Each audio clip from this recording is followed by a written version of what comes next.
Hey there, A's Day fans. Welcome to this Tuesday edition of our show, changing it up from our normal Monday release as we adhere to the observance of Memorial Day. Happy Memorial Day to all who celebrate and enjoy the extended weekend before getting back into the swing of things. On today's show, once again, I'm your host, Joe Grado. Today is Tuesday, May 27th. And we will be talking about what went down over the weekend as the A's did drop another series. However, the losing streak has finally come to an end. We'll be sure to tell you how it all went down and what to look forward to as they commence on another series tonight down in Houston, a shortened 2-game series coming off the off day as they will be taking on the Houston Astros down in Texas for another AL West tilt. Looking forward to talking all about it. Lots to talk about. Hopefully Sunday was the beginning of a new streak after that horrific almost 2-week streak of baseball where it just seemed like every bounce did not go their way. Holding leads in 8 of 11 of those games had to certainly be frustrating, but hopefully this is the beginning of getting off the schneid. Don't go anywhere. We'll be sure to jump right into everything after the opening music. Let's go. Soundstripe.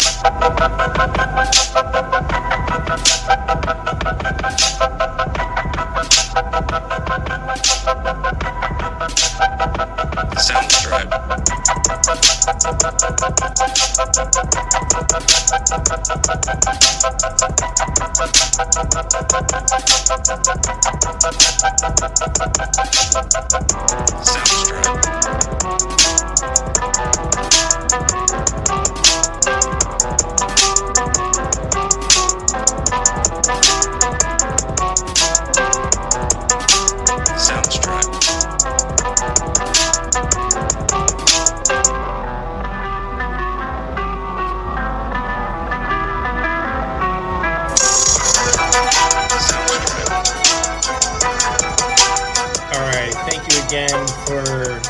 Part of your post-Memorial Day activities by spending part of your day with us on this Tuesday afternoon, as first pitch tonight is scheduled for 5:10 as the A's are down in Houston to take on the Astros in the shortened AOS series. But before we get to that, we're going to get you all caught up to speed on what went down over the weekend, as Game 1 this past Friday featured a pair of starters. Zach Wheeler, the Philadelphia Phillies ace, going up against left-handed pitcher Jacob Lopez, who was recently recalled from AAA Las Vegas. A's coming in at this point, losers of 9 straight, looking to get off the schneid, while the Phillies were coming in winners of 7 in a row. On the 4th pitch of this game, shortstop Trey Turner leads off the game with a solo home run. It's 1-0 Phillies before you can even blink and get settled into your seat at Sutter Health Park. From there, who knew Zach Wheeler versus Jacob Lopez would be the good old-fashioned pitcher's duel we needed. The Phillies and A's from the 1st to 8th combined for 3 walks, 2 hit by pitch, both received by Bryce Harper, and 7 hits. However, neither team could cross home plate. Speaking of, let's shout out the performances of Zach Wheeler and Jacob Lopez. Wheeler was great in this one, 6 2/3 innings pitched, 3 hits allowed, no runs, 2 walks, 8 Ks, and Lopez matched him toe for toe in this one too as well. He went 7 innings, 3 hits allowed, 1 run, 1 walk, 8 Ks. On to the 9th, the fireworks would begin off of Mason Miller. Real Muto would hit a infield single, which advanced to third, who eventually advanced to third on the throwing error by Jacob Wilson. Then would come around and score on the Alec Bohm RBI double. It's 2-0 Phillies. And then with 2 outs, RBI single by Johan Rojas makes it 3-0 before Trey Turner adds that final insurance run. RBI single, it's 4-0 Phillies. It's last looks for the A's. In the 9th against Jordan Romano, Rooker hits a single. Langoliers works a walk.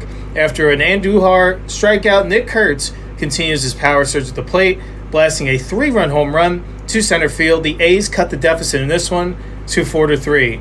C.J. Alexander received pinch hitting duties in this one as he tries to keep hope alive with a 2-out pinch hit single, but was left stranded via a Lawrence Butler strikeout. The misery, unfortunately, continues. More heartbreak. Ball game over. Phillies win 4-3, and the A's losing streak extends to 10. So starting pitching in this one, if you are a fan of pitching, was absolutely outstanding. I mean, you had two starters going toe-to-toe, 1-0 all the way through the majority of this one till the ninth inning. And Jacob Lopez, how about making an adjustment, keeping those Phillies hitters off balance all night? I mean, that was one of the most spectacular performances that the A's have gotten from their starting rotation throughout this season. And really, Zach Wheeler is probably the toughest customer that they faced this year. So the fact that he has that competitive edge in him and really was taking the ball out there, keeping his pitch count under control, and pitching fearless, pitching to contact, but also pitching to mix his speeds and tunnel his repertoire to really keep those Phillies hitters guessing all night. And it was working, and it was successful. And you wonder if that's a big step forward in Lopez earning a spot every fifth day regularly in this rotation. We'll have to stay tuned to see how he progresses his next time out there on the mound and see what the A's plan is for him moving forward. And obviously Zach Wheeler, one of the game's best. He just went out there and proved that again. Nearly working 7 in this one, but he had the A's hitters confused all night.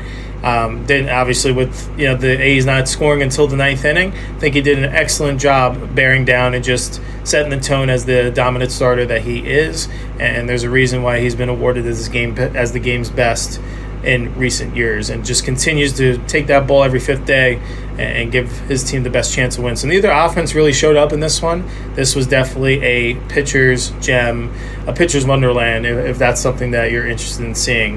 But how about Nick Kurtz coming through in the clutch in the ninth inning?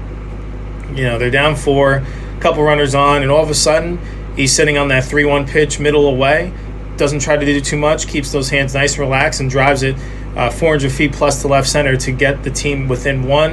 You can see that raw, genuine reaction, that enthusiasm that this team needs, and where it's tough. Obviously, any professional, if you keep getting beaten down, even though you feel like you're playing, you're giving your best shot day in and day out, and still coming up short. It's got to be frustrating, and I'm sure this was another display of that, but I do think this youth movement that is going on with the A's is going to pay off in the long run. You can see that raw emotion, that they're never out of it, and they're going to fight until that 27th out is recorded. A little bit of concern here from Mason Miller. Since that blown save, I think it was 5 appearances ago down in Miami, something just seems to have been off, whether it's a location thing. They hope it's nothing injury related. I don't think that's the case because the stuff is still there. Just think something's slightly been off because guys have been sitting on his pitches more frequently than not. So you wonder if he has a tell that they're working to see if they can clean that up, because it's with how the season started, with how confident and dominant Miller was, to all of a sudden being up and down in this situation. You feel like hitters have adjusted.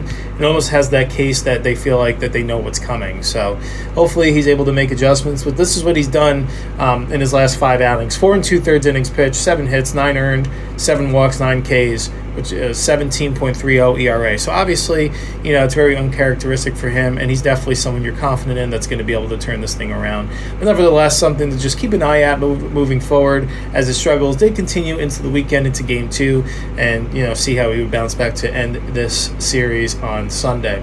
And with Game 2 on the horizons, tensions at this point are certainly mounting. Have to come out the next day and just do it again. Be a commiserate professional and try to end this thing before it gets truly, truly out of hand. It's early enough to turn things around. As Game 2 that Saturday featured Christopher Sanchez going up against Jeffrey Springs, the battle of the lefties. Phillies would strike first in this one as Turner would walk and then steal second base. Comes around to score after Harper reached base on a Luis Urias error, and then Castellanos would then make it 2-0 on an RBI double. It's 2-0 Phillies in the first. A's would answer back in the bottom of the second as Miguel Andujar would come around to score on a wild pitch by Sanchez after leading off the inning with a single. And then with 2 outs, Jacob Wilson continues his hot hitting, coming through with an RBI single. It's all tied at 2 after 2. Phillies would take the lead once again in the fourth on a solo home run by Alec Bohm. It's 3-2 Phillies after 4. On to the fifth in the seesaw affair. A's would tie things up once again as there comes that man again as Miguel Andujar continues coming through runners in scoring position and lacing an RBI single to center. It's 3-3 after 5.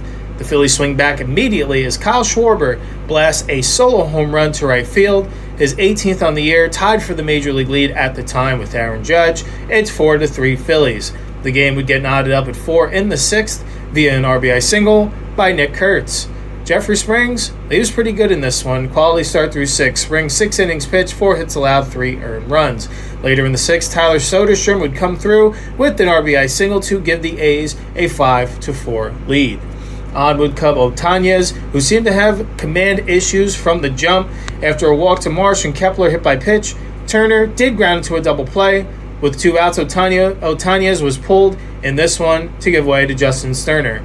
Unfortunately, he would not be able to leave the inherited runner stranded at third base, as Bryce Harper would come through with a 2-out RBI single to center field to tie this game up once again. This time, it's 5-5. To the bottom of the 8th we go. Brent Rooker wanted this losing streak to come to an end as he makes A's Day home run prediction right once again, blasting a solo home run to center field, his 12th of the year, and at a very crucial time, A's are back up in front, 6-5. On to the 9th. It's Miller time once again. After striking out Marsh to lead off the inning, Max Kepler, could it be? Not again. Deep drive to right. It is high. It is far. It is gone. He blasts a no-doubt solo home run to right center. This game is tied at 6. Miller blows a save opportunity. The agony continues. As the A's go down 1-2-3 in the bottom of the 9th, that would mean freight baseball would be on hand for the good people of West Sacramento. Grant Holman clutched up and put up a 0 in the 10th. Another chance for the A's to win it and end this streak. C.J. Alexander would single to right field and getting Kurtz, the automatic runner, at second base onto third base. He actually had to leave and exit in this one with a left hip flexor strain. He's considered day-to-day at that point, but we actually do have an update which we will discuss after this Game 2 recap. Rooker fly out. His bat actually broke in this one. If it didn't, I do believe he would have driven the ball deep enough for them to win it, but unfortunately, sometimes that's baseball. Rooker would fly out to center, and Davidson would be out, nabbed at the plate, would have been the go-ahead game-winning run in the bottom of the 10th, but a strong throw from Marsh keeps this game knotted up. Langoliers would then fly out to left, leaving the bases loaded. On to the 11th we go. The Phillies at this point would finally get back ahead, and for good. Turner would walk, followed up by a Kyle Schwarber 2-run double, a Castellanos sacrifice fly. It's 9-6 Phillies. A's didn't muster much at all in the 11th. That's your final. The agony continues. Phillies win 9-6 in 11. The streak reaches 11. So Jeffrey Springs, I thought, really battled his tail off. It seemed like he was going to continue to have those first inning issues of really getting settled in and putting up those zeros, rear its ugly head. But not in this case. He really bared down and, for the most part, shut down a very potent Phillies offense. I mean, he only gave up 3 earned over 6 innings. That's what this rotation needs more times than not. It's just unfortunate that he just didn't get the opportunity to factor into this one. Especially they actually did take the lead 5-4 as soon as his final pitches were thrown in the 6th. So it seemed like he was going to work his way into factoring into the winning decision. Unfortunately, just was not meant to be. The A's, they keep showing that spirited fight. You know, at this point, they were ahead in the 7th inning or later in 7 out of the 10 games during the streak. So it's really just unfortunate that they just haven't been able to have one ball bounce their way. It seems like they're just 1-2 clutch hits away and runners in scoring position from this streak being on the opposite end, to be honest. I do think they've continued getting traffic onto the base paths. It's been a pretty consistent struggle in coming through runners in scoring position. I know at one point the streak had run for three for their last 34 as a team. That's just not going to get it done. It's nice to get on base, but the goal and the motto is to get those guys to come around and score. So you would hope that would eventually start turning around, and I'm sure frustrations continue to mount within that clubhouse. Even with a team that's young, I'm sure they're hungry, especially how this year started. They were right in the thick of things. Now they're kind of seeing a little bit of a free fall. But again, like I said, this is a marathon, not a sprint. So teams are going to go through their highs and their lows. Now they've been at their peak, and now this has definitely been at their valley. Let's see how they start working their way out of the trenches in this one. Thankful for Miguel Andujar, continues to be one of the better hitters in the American League with runners in scoring position. He came through twice in this one. Jacob Wilson continues to come through with runners in scoring position as well. At this point, I believe he had the 4th highest batting average, which was over 400 with runners in scoring position. And he seems to really do it in the 2-out variety fashion. So definitely love the way he clutches up, and he's definitely well on his way to potentially earning an AL All-Star nod, nevertheless being in the firm running for AL Rookie of the Year. I've been saying that since before the year started, so I don't believe in the jinx on that one on the Kai Bosch. He's just he's a gamer, he's a grinder, he just has elite bat-to-ball skills, not trying to do too much. He can open it up for some power too as well, so excited to see what Wilson's been doing. With him and Andujar, they've been carrying the guys in terms of the runners and scoring position department. Hopefully the rest of the guys in the lineup can learn something from those two and just get a little bit more consistent in those situations rather than tensing up, trying to do too much. It seems like sometimes the swings get a little bit long, trying to do more damage as compared to, when this team's going real well, when they're passing the baton, whether it's singles, doubles in the gap, working walks, and just really having that being infectious and contagious up and down the lineup. So you hope that they can get this turned around on the Sunday during the rubber match of this series and head into their Memorial Day on a positive note. Mason Miller, his struggles do continue in this one. He does give up the solo home run. It did look like how the inning started that he was finally going to be able to start turning things around, but nevertheless, he just continues to get bitten by just poor location in the zone. Obviously, he has some of the nastiest stuff in the league, and he's bringing in 101, 102, 103, but when it's flat and it's in the hitter's location, these guys are starting to get used to being able to hit these high velocity speeds on a consistent basis. So you just wonder if that's something that just needs to continue to build up that confidence once again, tweak those mechanics, and just keep showing up to live and fight another day, because competitors and guys with elite skill will figure out a way to be successful once again. So like I mentioned, the losing streak does extend at this point to 11, and it's got to be discouraging. So hopefully they salvage the rubber match in this one and get some good vibes headed into their off day on Memorial Day. Like I mentioned, is Game 3 would be a day game variety featuring a matchup of Jesus Luzardo going up against Gunnar Hoglund. Looking to avoid a sweep, A's strike first as Jacob Wilson leads off the game with a 420-foot blast to left center, his 6th of the year. A's are up 1-0 early. They would get more on Logan Davidson's first MLB hit and RBIs, a 2-run double to left field to give the A's a 3-0 lead after 1. Phillies would get on the board in the second, fighting right back with a run scoring on a JT Realmuto, grounding into a double play. With the bases loaded, it's 3-1. Phils continue to chip away as Trey Turner would rip an RBI single to center. It's now 3-2 A's in the third. And then they would tie things up later in the 5th, once again via a Trey Turner sacrifice fly. New ball game is 3-3. The score would remain tied until the 8th. Trey Turner ripped a solo home run that just snuck over the left field wall. Phillies are now up 4-3. And you got to be thinking in that building, come on now, not again. Not this time. The kids would continue to come through. After a Davidson walk, Lawrence Butler brings him home via an RBI triple to tie this game at 4. Next batter, Willie McIver, catcher, making his MLB debut. What a time to collect your first big league hit as he rips a line drive single to right center to give the A's a 5-4 lead. Once again, it's Miller time. Is third time the charm? I believe so. Max Kepler would ground out to third base. JT Realmuto would strike out after Alec Boehm would reach with 2 outs via an infield single. Rojas would come on to pinch run for him, and in an attempt to try to steal second base, how about Willie McIver having a debut day? He nails Rojas out trying to steal at second base, who is attempting to get into scoring position with 2 outs. Ball game over. The 11-game losing streak is finally over. A's win. Go green and gold. They do it 5-4. So I think Hoglund, all in all, let's start there. I think he was pretty good in this one. Obviously coming off a pretty rough start, if going to be completely honest, not to his standard. I do think this was a start. He grinded it out, and kept his team in the ball game. And I do think this will, against these A's are really facing some good high quality offenses early in the season. I do think it is going to pay off in the long run for their development, whether that translates directly to their playoff chances down the stretch. Because this is obviously, 11-game losing streak comes to an end. Obviously, that's not something that you want any team to have to go through and endure. Remember the teams they just battled through. They've played the Phillies. They played the Yankees. They played the Dodgers.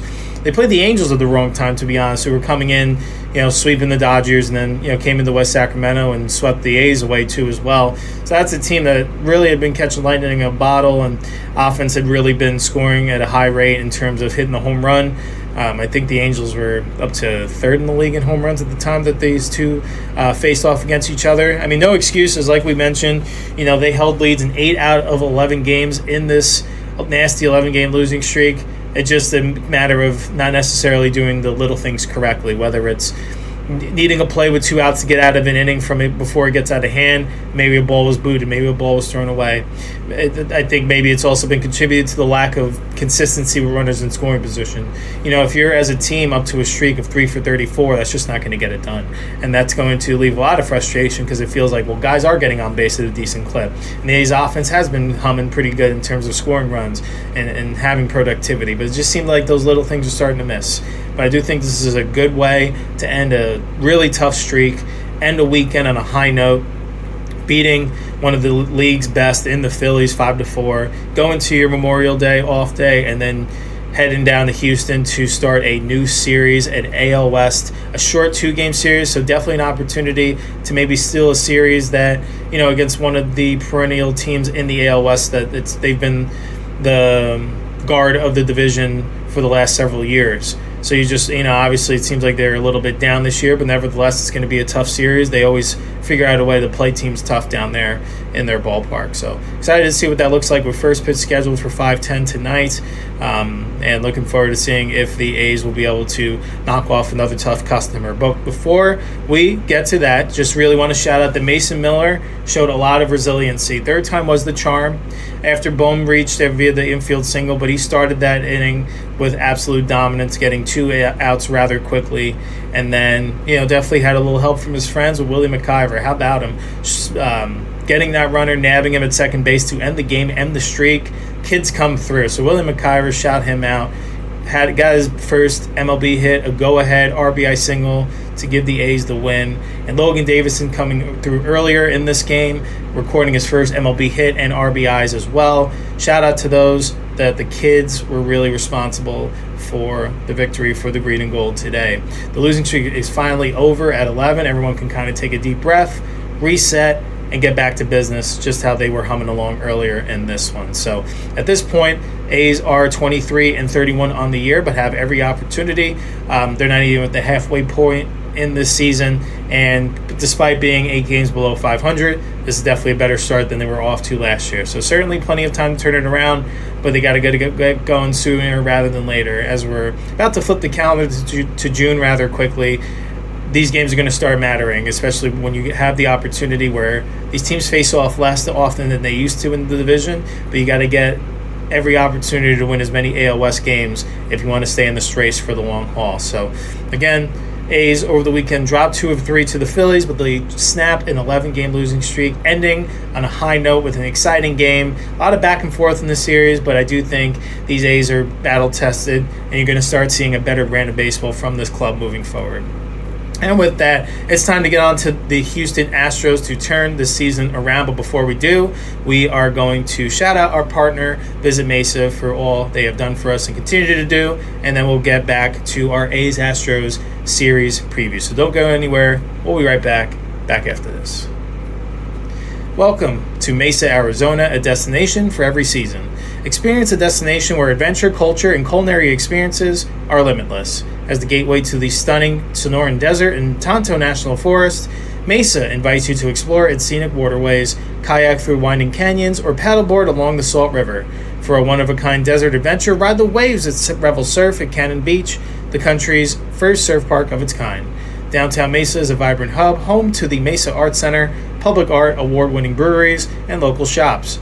Food lovers can explore the fresh foodie trail and the diverse flavors of Mesa's Asian District. Sports fans can experience MLB spring training with the Chicago Cubs and Athletics, or visit one of North America's largest youth sports complexes. As the world's first autism-certified city, Mesa is dedicated to accessibility and inclusivity for all visitors. Go visit Mesa City Limitless.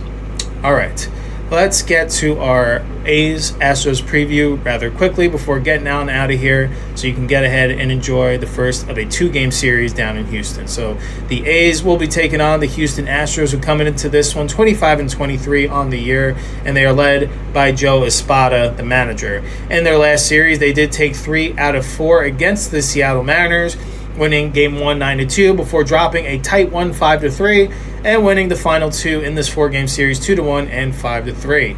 On the year, they come in with a batting average in the top 10, ranking 9th in MLB at a .254 clip.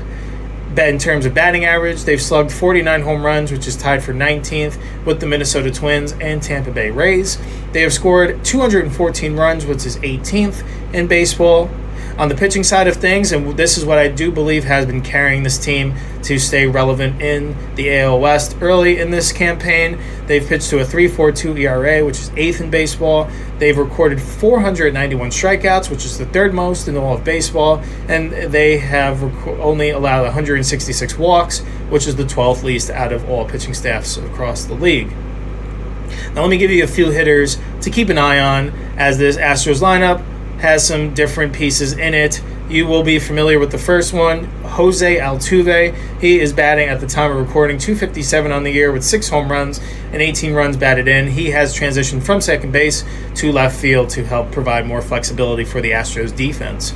At shortstop, Jeremy Pena comes in hitting .295, 6 home runs, 25 RBIs, the former World Series MVP. And Isaac Paredes, the former Chicago Cub and Tampa Bay Ray, is off to a good start on the 2025 campaign. He's hitting .276 with 11 home runs, 31 runs batted in. Now let me give you the game times and pitching matchups so you can mark it on your calendar to enjoy some A's baseball. Again, this is a shortened series, so each of these teams are coming off an off day on Monday. Neither of these teams did play on Memorial Day. They'll play Tuesday, Wednesday before moving on to their next series. So Game 1, which is tonight at 5:10 Pacific Time, J.P. Sears will be going up against Hunter Brown. And then tomorrow will be a day game before the A's will be getting another series. This time will be a 4-game variety, and we'll talk about that on our next show. Luis Severino will be going up against Lance McCullers Jr. That will be a 11:10 a.m. Pacific Time start time for first pitch. So let's quickly get to know right-handed pitcher on the Astros, Hunter Brown. He comes into the year with a 6-3 win-loss record with a .204 ERA. In 61 2/3 innings pitched, he's recorded 71 strikeouts, 16 walks, and a .91 whip. In his last start, they did actually lose to the Rays at Tampa Bay. He lasted 5 innings, allowing 7 hits, 5 earned runs, 3 home runs, 2 walks, 4 Ks. He works with a 6-pitch mix: fastball, sinker, changeup, curveball, slider, and cutter. And his fastball velo, which is his MO, averages 96.5 miles an hour on the year, which is the 85th percentile in all of baseball according to Baseball Savant. And speaking of Baseball Savant, he has tons of red. It's bleeding on his page, which is a great thing, meaning he is one of the better arms in all of baseball. His average exit velo allowed is 84.8 miles per hour off the bat, which is in the 99th percentile in all of baseball. He has a strikeout percentage of 30.6, which is the 90th percentile. His hard hit percentage, 29, which is in the 96th percentile, which means he doesn't give up a high volume of hard hit contact balls. And his fastball run value comes in at 12, which is also in the 99th percentile for all qualified pitchers. His fastball is the key to his arsenal. High velocity with late riding life. When he's on, certainly one of the tougher customers that they'll face. He has a plus curveball and continues to develop secondary options in his repertoire. The way that you will get to him, his command sometimes can lack, especially early in a start. Oftentimes he'll be working from behind, and if he has to just rely on a straight fastball that may not have as much riding life to try to stay in the zone, these A's hitters can have an opportunity to do some damage. But if he's working ahead and he gets into a good groove, it could be a really tough night and kind of have to win with pitching and defense kind of night. So we'll see what version of the Astros with Brown is delivering against this A's offense, and we'll see if the A's this youth movement can have some success. And then for tomorrow's daytime starter will be Lance McCullers Jr. He, on the year, is working his way back from missing the past 2 years due to Tommy John surgery. In 4-game start, he's 0-1 with a 6.57 ERA. In 12 1/3 innings pitched, he's allowed 15 hits, 10 walks, 14 Ks, and a 2.03 whip. Definitely a very small sample size coming into this one. He works with a 6-pitch mix: slider, changeup, sinker, curveball, fastball, cutter. In his last start, he actually did record the no decision, but the team won 9-2. He lasted 4 1/3 innings pitched, 5 hits allowed, 2 earned, 3 walks, 8 strikeouts. His fastball averages 91.6 miles an hour, and he is certainly at that point, he is knocking the rust off. I do not believe you're going to see the best version of him in 2025. You're going to see a much better version of him as long as he stays healthy through this one. In the rest of 2025, in 2026, you'll see McCullers getting back to who he was with a good fastball that works off of one of the more elite curveballs when it is on. It has a ton of break. It's nasty. It's one of the tougher pitches in the game. He also has a lot of difficulty working with consistent command. He can also have a higher walk rate and kind of be a little bit erratic. I do think the A's are going to have some offensive success opportunities in this one. They just can't press with runners in scoring position, but I do think there'll be a lot of traffic in this one. He does give up a lot of hard contact, a 12.5 barrel percentage, which is in the 10th percentile in all baseball, and a 52.5 hard hit percentage, which is 3rd. So those are both in the very bottom half of qualifying pitchers. So look for the A's to have an opportunity to feast in the second game of this 2-game series.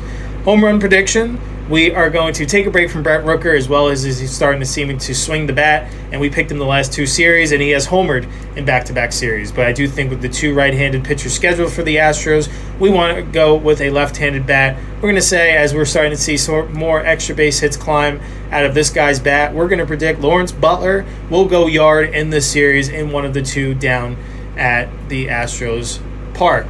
So we are going to see if we can keep our streak alive, and let's see if the A's can increase their winning streak to 2. And our prediction, we do think that they will split this 2-game series. We know that the Astros aren't the Astros of old necessarily, though nevertheless they are still tough customers in their home ballpark. A's still, I think, are trying to find their way. A lot of youth movement coming into that lineup. I still think they're trying to solidify that identity before going on that run when the schedule kind of chills out a little bit. It's certainly been one thing after the other with this club. Let's see how their resiliency aligns and comes out after the off day and the successful Sunday, because this team keeps fighting through the good, through the bad. Sometimes the batting or the body language can lack when things are getting tough, but I do think this team does a good job of fighting back. And now let's see what they do to try to keep these good feelings going, as they are getting more youth movements, by the way, that Drew Avens will be called up. He has been called up, actually, and will be joining the team today down in Houston, and see if he'll be able to get an opportunity to get his first taste at the big league level. So it's really cool and an exciting time in A's baseball to see all these prospects getting an opportunity to get their feet wet and really to let the kids play and see if they can really get this team going on a run. We've seen it before where they can really shake things up, get guys that maybe have been here or on the fringe of being up or down in terms of at the big league level or in the minor leagues, maybe kind of gets them getting going with a little gusto, saying that no one's really safe if the productivity isn't there. If you're going to immerse yourself in such a poor, miserable losing streak, that sometimes changes are going to be made in the short term for long-term success for the good of the team. So just wanted to shout that out real quick. But yes, getting back to our series prediction, we think we'll go 1-1. We do think they'll lose a tight one, 5-3 tonight. I think they'll have some difficulties against Hunter Brown, but I do think they will be in this game. And I think tomorrow in the day game, I think they're going to win pretty convincingly. I mean, in terms of the A's, they'll win 7-1. So that's our prediction: losing 5-3 and then bouncing back, winning 7-1. Wouldn't be surprised if they lose both. Wouldn't be surprised if they find a way to win both. But with how the Astros are and how these division games go, they could also drop both too as well. So that's why we came to the conclusion of them splitting right down the middle. We do think each team will be able to take one from the other. And with that concludes another edition of A's Day. On today's show, we were fortunate enough to be able to cover what went down over the weekend. We saw a lot of back and forth. We saw a lot of competitive baseball. The agony continued before Sunday culminated with a sweet breath of relief as the A's while they did drop 2 or 3 to the Philadelphia Phillies, snapped a horrific 11-game losing streak. After the off day on Memorial Day, they come in on Tuesday down in Houston, ready to keep the good times going as they start a 2-game series with another AL West opponent. So we will be back once again on Friday's show, where we'll be recapping what went down in this 2-game series, as well as what to look ahead for this 4-game set. Once again, I'm your host, Joe Grado. Thank you for spending part of your Tuesday with us. Again, today's first pitch is 5:10 Pacific time.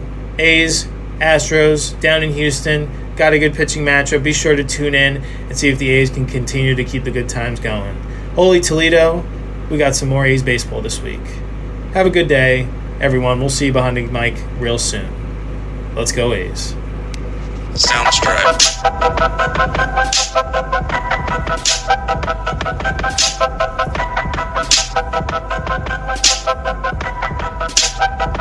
Soundstripe.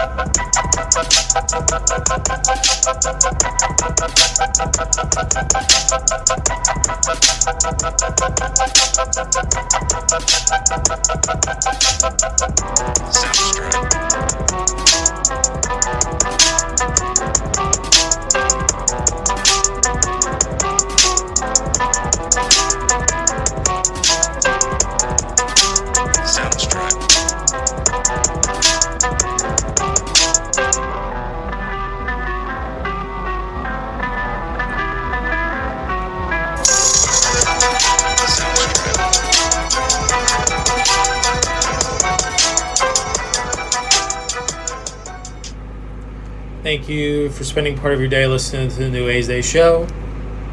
We will actually return on Thursday as they embark on a 4-game series. So you're hearing this on Tuesday, May 27th. Next episode will come out May 29th and Tuesdays as they begin a 4-game series to kick off the long weekend. Have a good day, everyone. Let's go A's.